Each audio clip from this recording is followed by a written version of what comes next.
I think what's helped us the most is quite simply dog-eared perseverance.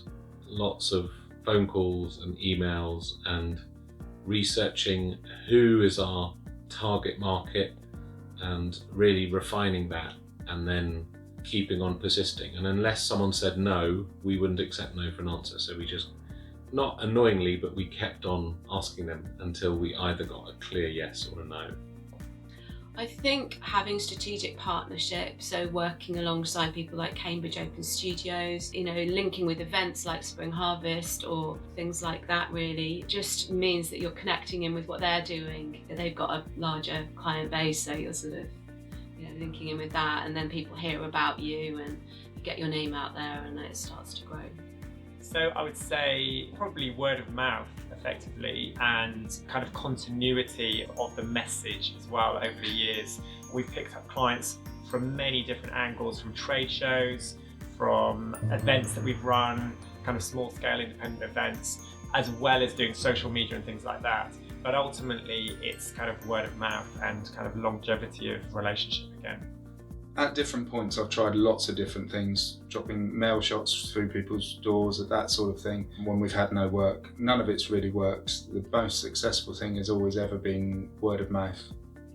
In all honesty, the other clients have done that. It's about doing a good job for somebody and developing a decent relationship. Some clients have referred numerous other clients. One person started up a technology business and then told all their friends that, if you want to start something up, then business partners are the guys to go to. And we maybe got a dozen clients off two brothers that set up a business 20 years ago, who are still clients.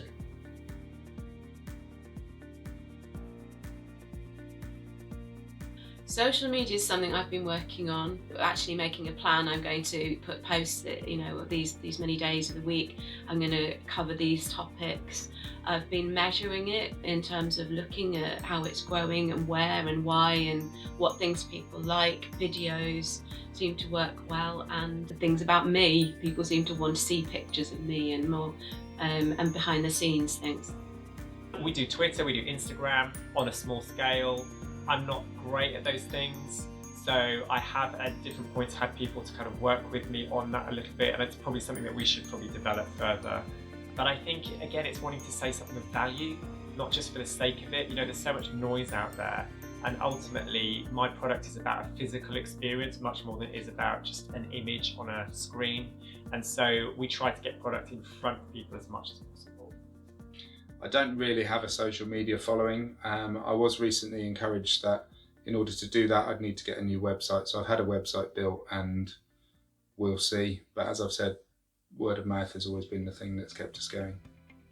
Not terribly relevant. I reluctantly did a website 2 or 3 years ago. That's about as far as we've got.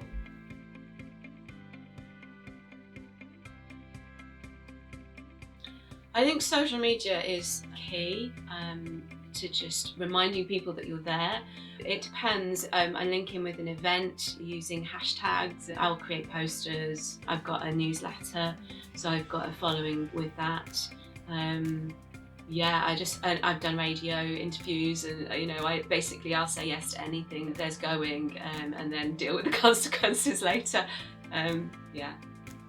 Probably not enough to some degree, but I think obviously having clients that are prominent or on the media, things like that, that's obviously has had a positive impact. But we also have invested in PR as well over the years at different points. But I think it's very much depends on the project. So some of it's been project based. So yeah, we tend to dip in and out of different things rather than having a constant kind of investment into advertising. I don't do any advertising at all. It's all purely word of mouth. And I do encourage word of mouth advertising, but I don't actively do any other advertising. Not a massive amount. I think websites helpful, but the main advertising we do is do a good job and people will refer to you.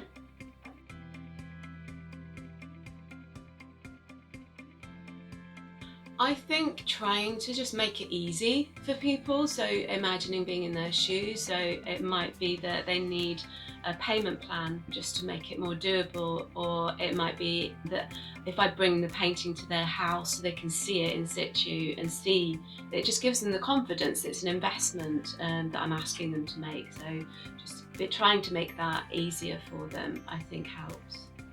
I think integrity and honesty. Honesty is really important. I think ultimately people know if you're telling the truth. You know, if someone tries a coat on and they say, what do you think? Does it look good? And you're kind of blagging it, they will know ultimately, and they're not going to get the credit card out. And I think just being kind of truthful and build a trust with a client. And I think as people start to trust you, absolutely, they will then work with you more and come back. And ultimately that's what kind of sustains sales. I think I always employ integrity and honesty as I make a quote. I don't pretend to be the cheapest or the best, but I tell people honestly who we are and let them make an open decision accordingly. People's money is there to do with as they think is the most appropriate.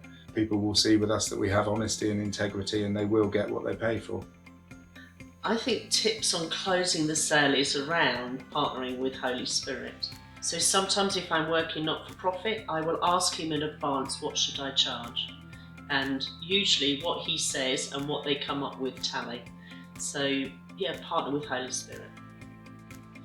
I've got loads of tips for closing a sale. I mean, my biggest challenge for even now for the business is sort of thinking about the pricing. When people say, how much is that going to cost? And I'm like, well, we decided sort of a few years ago that we'd have a sort of almost like a minimum fee, because we'd say to people, if you don't feel you have a budget for £750 to £1,000 a year, then we're not the people to work with. So I mean, that's not really closing the sale. But if people say, oh yeah, that's fine. Okay, great. Now we can think about working together.